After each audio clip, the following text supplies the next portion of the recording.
Hi everyone, Stepan here.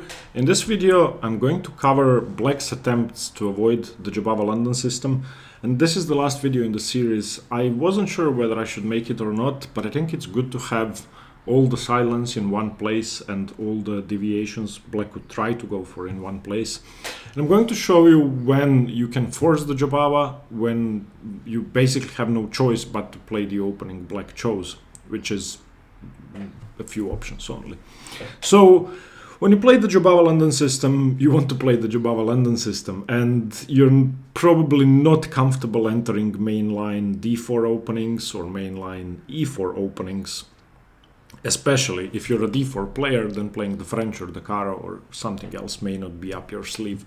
So one thing I'm going to say, it's great to have a versatile opening repertoire if you want to include the Jobava. Especially it's great to be an E4 player as well, because many transpositions, depending on the player, sometimes you'll want to enter an E4 opening. Okay, so we play the move pawn to D4, and what we want to achieve is our Jobava London, which is this system. And we play bishop f4, and now we want to play our thing. Now, what can Black do about that? Firstly, let's cover one option against which we have no choice but to enter what Black wants to play, and that's c5 on move 1. Unfortunately, against this, we basically have nothing better but to go for the old Benoni. You could try avoiding the old Benoni by taking on c5, by playing e3 or c3, by playing e4, by playing knight f3, and all of those options are inferior to the main line, and they also don't steer the game towards the Jobava London system. Therefore, I would just recommend the move d5, and you can watch my video on the old Benoni if you need more information. Black, of course, has many moves here. He can play e5, which is the trickiest. He can play knight f6, he can play d6, he can play g6 or e6 going into the modern Benoni. He can also play f5.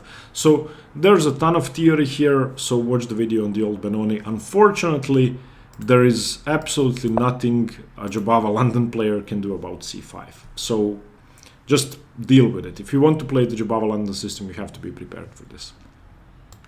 Now, what if Black plays f5 on move 1? Here we can get something similar to what we are trying to play, and it's not inferior to main lines against the Dutch, playing g3 or knight f3 or c4, which are basically the three best moves. We can play knight c3, and now this is the Raphael variation of the Dutch. Again, you can watch the video on that if you need more information, and you definitely will need more information.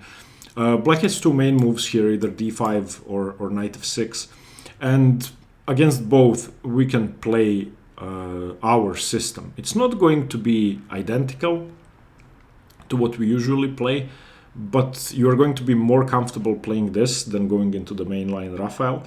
So, for example, knight f6, we play bishop f4. Now, bishop f4 has been played maybe 20 times from this position. Bishop g5 is by far the best move. And if you want to play optimal moves, I would recommend learning the main line against knight f6 in the Raphael variation. Again, there's a video on that in the Dutch playlist, but let's say we stick to bishop f4. Black plays e6, we play e3, and now the best move for Black is bishop to b4, which is kind of exploiting our setup. And if we go bishop d3, then Black can simply double our pawns and castle. So we need to deviate from the system slightly by playing knight e2. Black castles, we play a3, the bishop drops back. And now there's one very important pattern to know here. In positions where Black hasn't played the move d5, we can often get in d5. The advantage of this system over mainline systems against the Dutch is that here our knight is on c3, so it's supporting d5, and we can simply play d5 here. If that's taken, knight takes, and we have a very good position. The center has blown open in our favor, and the other knight can come to c3. So Black probably should continue with the move d6, stopping any further advances, and now we can trade, and jump into d4, and this is a very nice position for white. So against f5 and knight f6, this move d5 is crucial. If they go d5 on move 2, this is slightly less good for white. I think it's more resilient for black, but we can create our setup. We go bishop f4, they go knight f6 or c6 or a6 or e6. There are many options. Probably they're going to play all of those moves eventually. So let's say knight f6, we go e3, and this is the setup we want. So now at least you're comfortable with white side of the board. Okay, e6, and from here on, black could go for the Stonewall with c6, which is not such a great option because black usually wants the knight on c6 or he wants to play c5. Of course, in the Stonewall systems, you can watch the video on the Stonewall, this bishop is a bad piece. So maybe c6, maybe not, you don't know. So knight f3. From white, your moves are normal. There's nothing strange about your moves. Black can either choose bishop d6 or bishop e7. Against bishop d6, I would recommend not trading this bishop, but playing bishop to d3, and you're basically not afraid of bishop f4, because then you will have immense control over the e5 square, and also it's going to be easier to do something about knight e4 jumps, such as f3 or something. So castles, if they go bishop d6, let's say knight c6 here, you go knight e2, this is an important maneuver you have to remember, and from here on you want to play the move c4 and attack on the king side. Sometimes crazy ideas like g4 are possible, usually prepared with knight e5.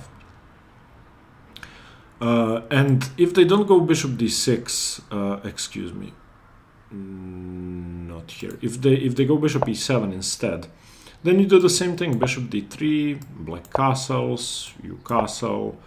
For example, bishop to d7, knight e2. Again, you want to play c4. A very common maneuver is bishop e8, bishop h5. So let's say bishop e8, c4 breaking the center. c6 is not so good because you have this annoying queen b3, which is really not easy to respond to. So most players are going to play knight c6. And here, taking on d5 is, well, would improve black's pawn structure, so don't take on d5. Instead, go for knight e5, bishop g5, maybe knight g3 in the future, maybe g4 again in the future, maybe king h1, rook g1 in the future. So this is a setup that you should be comfortable playing. Your pieces have more space, you're controlling more squares than black, and all of a sudden black has the stupid knight on c6.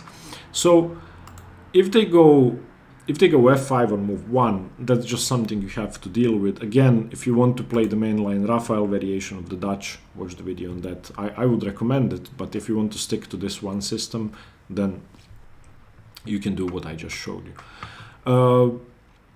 One interesting option for black is going for the Pirc or the modern. So for example, black plays d6, you go knight c3, and now black plays knight f6. And of course, if you want to play the mainline Pirc, if you are an e4 player, or if you know how to play against the Pirc, then by all means e4, and from here on there have been a million games, and just do that. If you don't know e4 openings, then if you try to go for bishop f4, this is tricky. Why tricky? Well, against bishop f4 in this position, black can go for a sort of weird Benko gambit where he gives up the b5 pawn.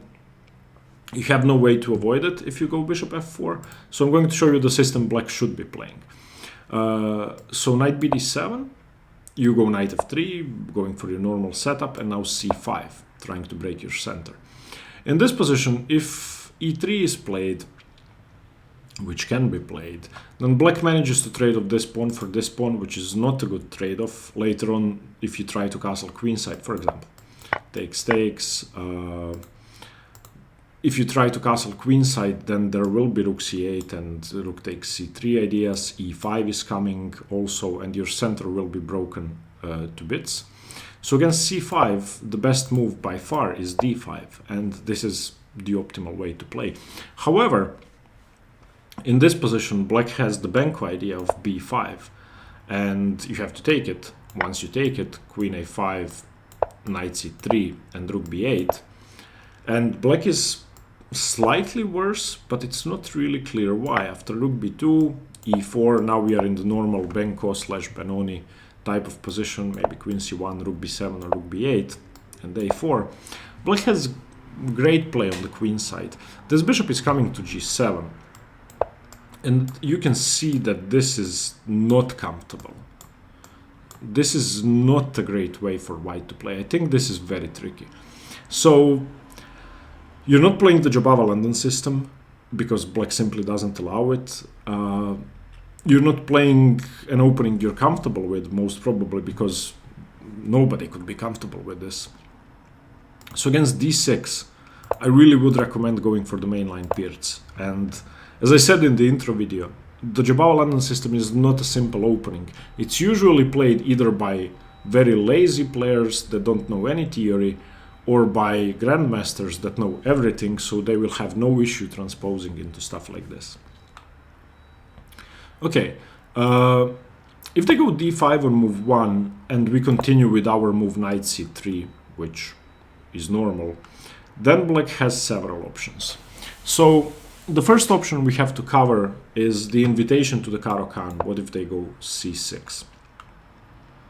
Well, if this position, in this position, if you continue e4, then hopefully you recognize this position.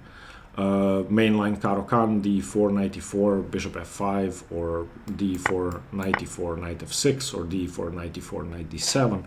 And you are playing the classical variation of the Karo, and, well, deal with it. So if they go c6, there's actually an easy way to get the Jobava London system. Now, c6 is a meaningful move. It's not a waste of time. If I were facing the Jobava London today, I would actually play c6. Because if they go e4, I'm a Karo-Kann player, so I have no problem playing the Karo-Kann. And if they go bishop f4, trying to play the Jobava London, I've already played the move c6, so there are no knight b5 ideas. You may argue that c6 is slow, but it's actually a very useful move. So bishop f4, they continue knight f6, we go e3, and now black could play g6.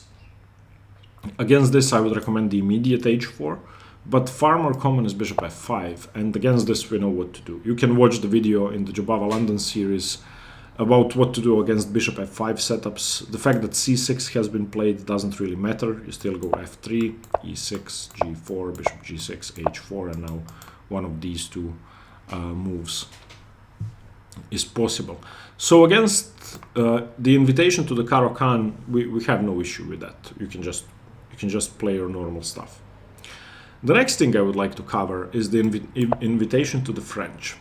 If they go e6 and we go e4, then whenever classical, a million games, probably 100,000 games from this position, and you are in the main line of the French defense.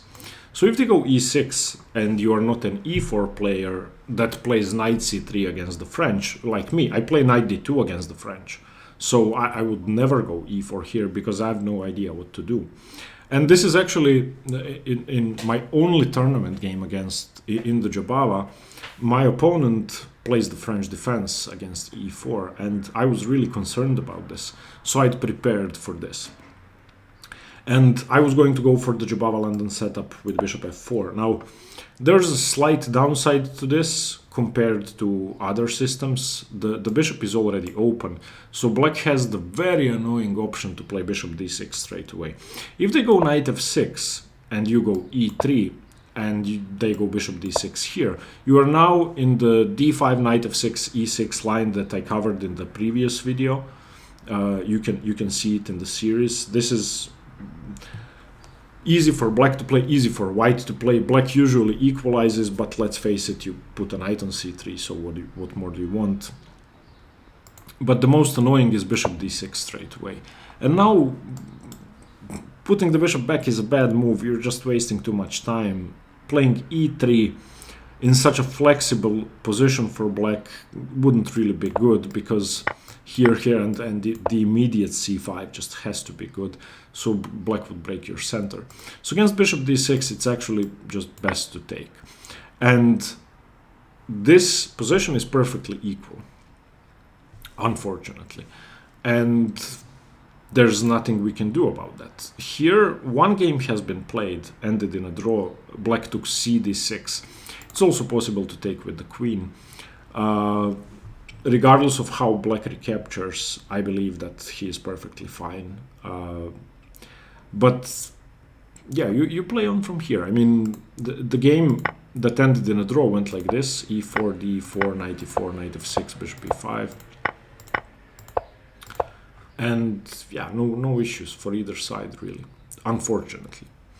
Okay, so that's the invitation to the French, but this is still the best we can get, unless we want to play the optimal move e4 and get into the French. One move I would like to face, I would like to emphasize, is the move c5.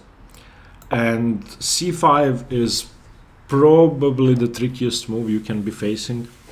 I'm going to show you why.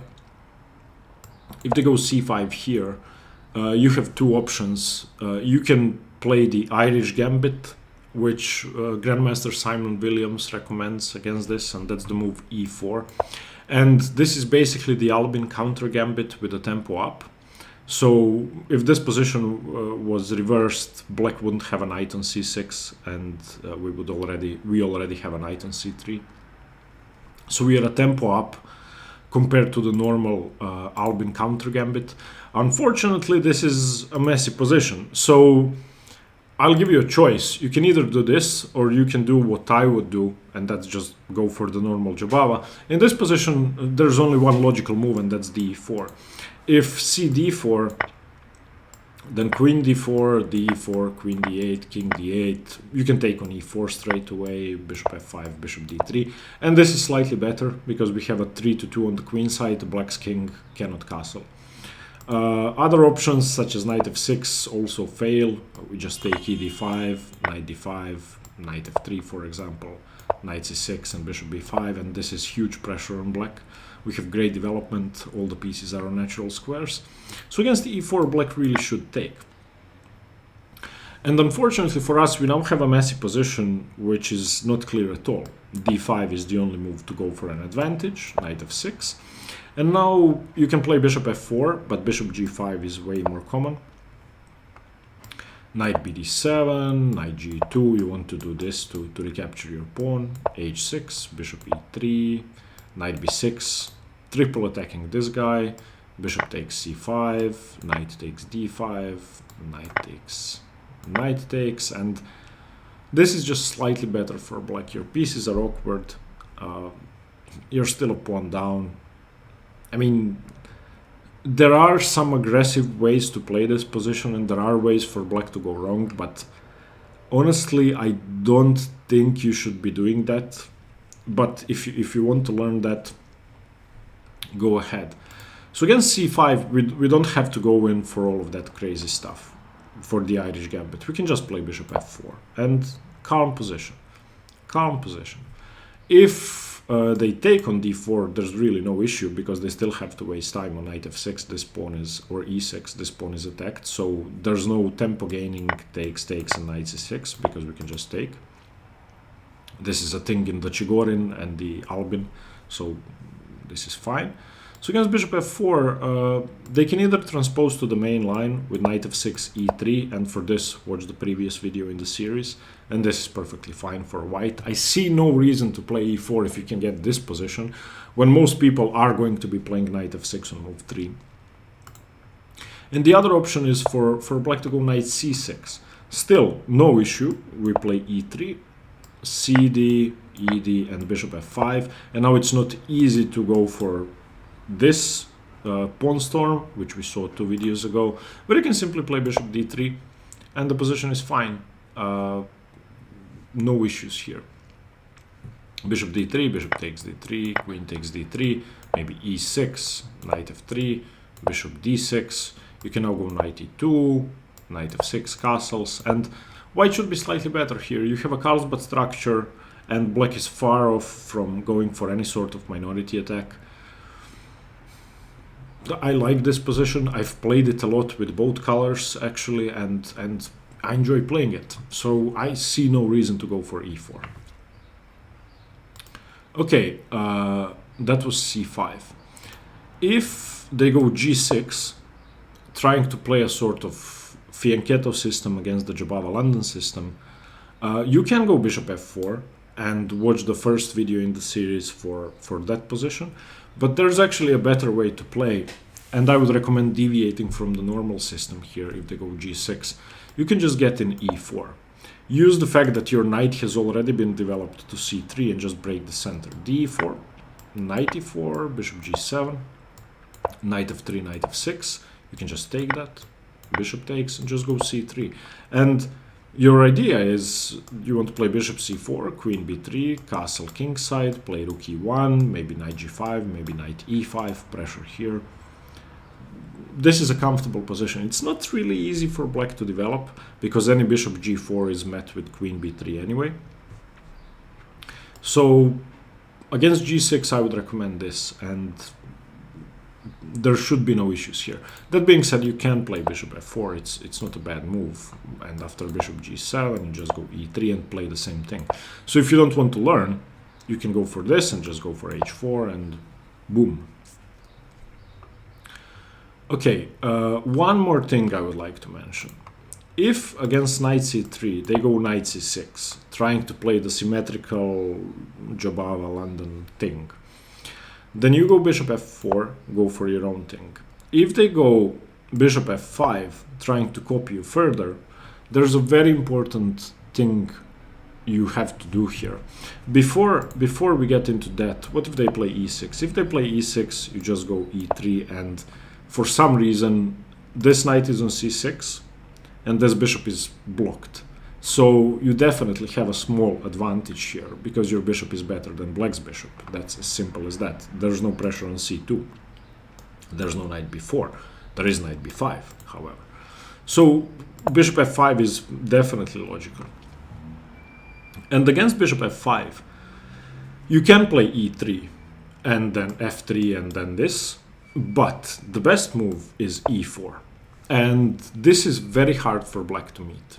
This isn't really a gambit. I mean, you're gonna get your material back. Now, what are his options? If they go ed, then you go d5, and after knight b4, which is a huge mistake, you can go a3 and knight a6, and simply queen d4. You're winning this pawn, there's pressure here. You're gonna castle queenside, wonderful position. If they play the best move, which is going back, with knight b8, then why do you do that? You can still go queen d4 and win your pawn back. You can also play knight e2, knight g3 and win your pawn back. So, okay, the engine gives this as plus 1.6. The engine wants to play g4. I wouldn't recommend playing that crazy. I would recommend just normal moves like queen d4, which are still very hard to meet. So that's if they take with the pawn. If they take with the bishop, you can just take, they take, and you go d5 again. And now you have the bishop pair, you're going to win your pawn back, and you have space in the center. So knight b4 here, you just go c4.